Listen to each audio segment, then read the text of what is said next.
All right. So this morning I was doing a remote online interview, and there was a bunch of different questions, and then there was this kind of a break where I had 10 minutes to prepare to give a 10-minute lesson to evaluate like my teaching style and things like that. And so over the last 7 days, I've been doing my own personal research on different aspects of the brain and different functions of the brain and neurons. And so I've read a lot of research articles, and I've read them once. I'm not like well studied into it. It was just like kind of boom, boom, boom, picking out the parts of it that I found relevant to what I wanted to know with the information and where the research has been progressing. And so I threw together really quickly. I just like made this little bullet pointed list, and then winged it, and gave a 10-minute lesson, and I did it on brain matter. And so hopefully it turns out really well. And then as I'm like, had my little 10 minutes to prepare, I opened up my own screen recorder so I could record my presentation, because they were recording it and can view it and are going to evaluate me on it later, or now, all of it. And I'm like, okay, I don't want to sit here and think, what did I say, how did it go, stuff like that. So I'm also going to record myself. So I recorded it, and it will be fun to see how it went, and maybe get a little bit of feedback about how, if the information is actually understandable. But I'm not like well versed in this information. I've just read it once over the last 7 days. So it'll be fun. Let's check out my interview. All right, today I'm going to give a quick overview of gray and white matter in the brain. So gray matter's been the popular one that everyone talks about. There's even songs, Gray Matter. And gray matter makes up about half of the brain. When you look at the brain externally, all the different folds and the part that you see that's on the exterior is the gray matter. And inside that is the white matter, and it's about 50-50. Gray matter makes about half of the brain functions. So kind of think of gray matter as the information processing system that handles our intricate cognitive tasks, while white matter acts as the cables that connect the different information together and allow the communication to flow at incredible speeds.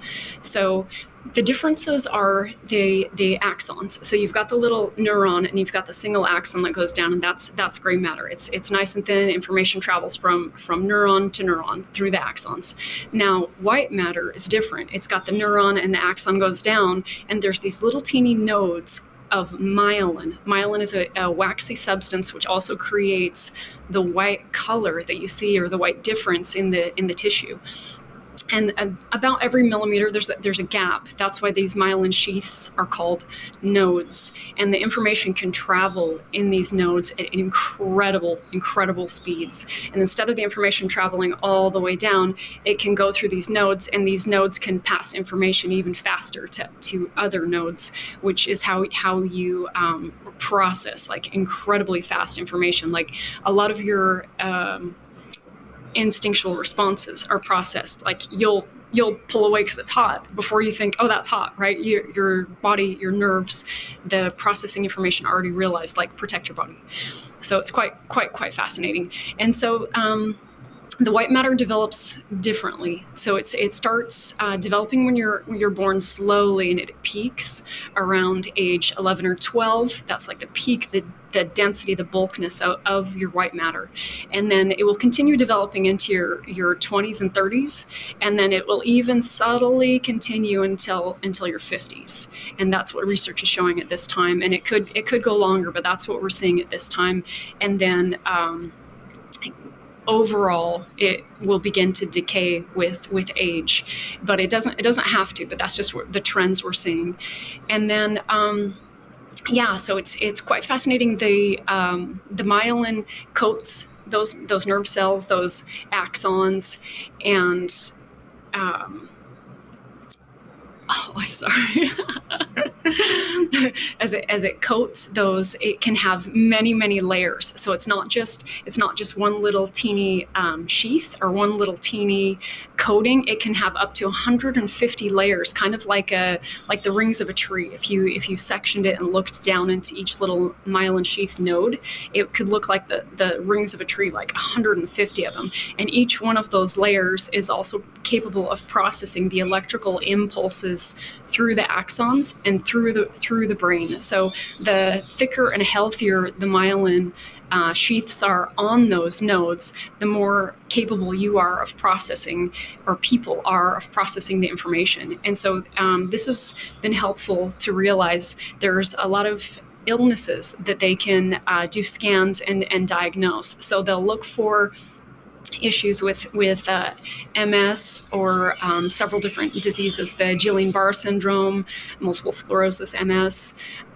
They've noticed in some psychiatric conditions as well, like schizophrenia, depression, some autism, some Alzheimer's disease and dyslexia, and even a little bit in hyperactivity and obsessive compulsive disorders, that there will be damages to these myelin sheaths. And so they're realizing now that the damage to these sheaths is interrupting the flow of information, which is depending on the disease type or how the information is interrupted. It can interrupt the flow of information for a regulated health pathway or signal from your brain to process that health aspect, or it can work in a different way to alter your cognition. So you're not getting from brain to brain communication with the Alzheimer's, like dementia, that type of thing. You're not getting the signals crossing back and forth versus crossing from the brain down into the body. So that's one thing that is quite a fascinating topic right now. They'll do a CAT scan, an MRI, and be able to see, they'll call them plaques or lesions in the myelin pathways. They can see that the sheath is interrupted, and on a scan, on a brain scan, you can tell if this is being impacted.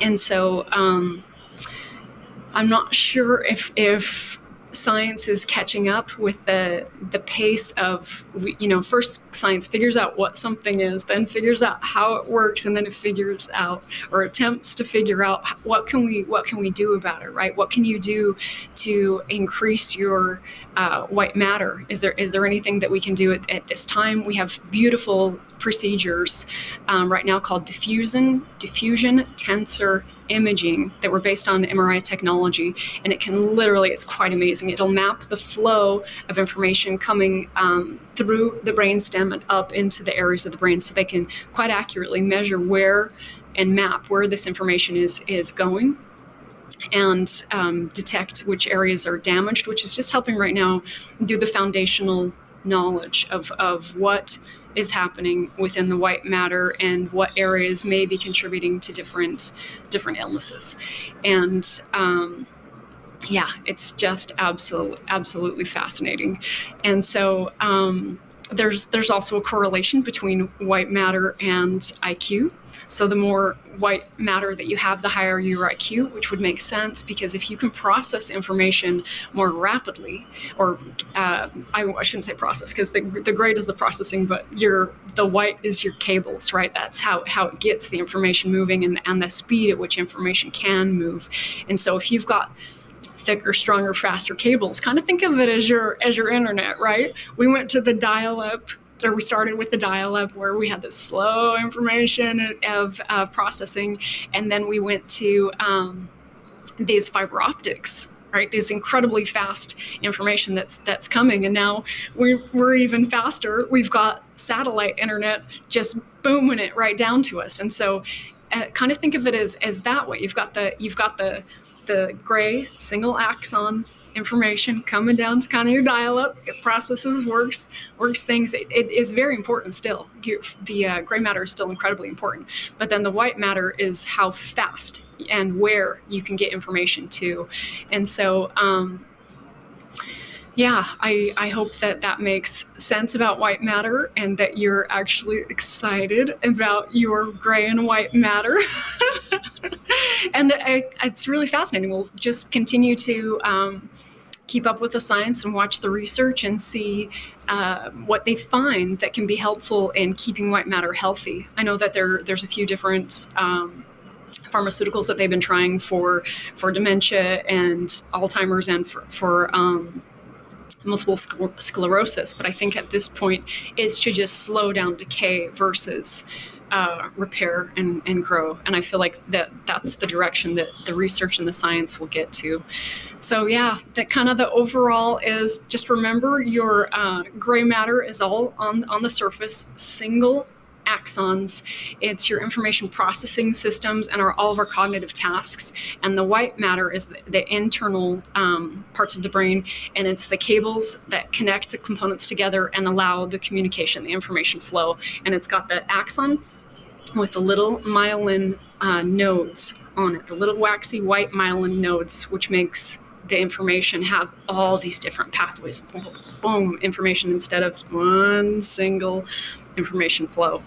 So yeah, that is our gray and white matter. And yeah, I hope you enjoyed it and appreciate your gray and white matter, right? Thank you for our brains.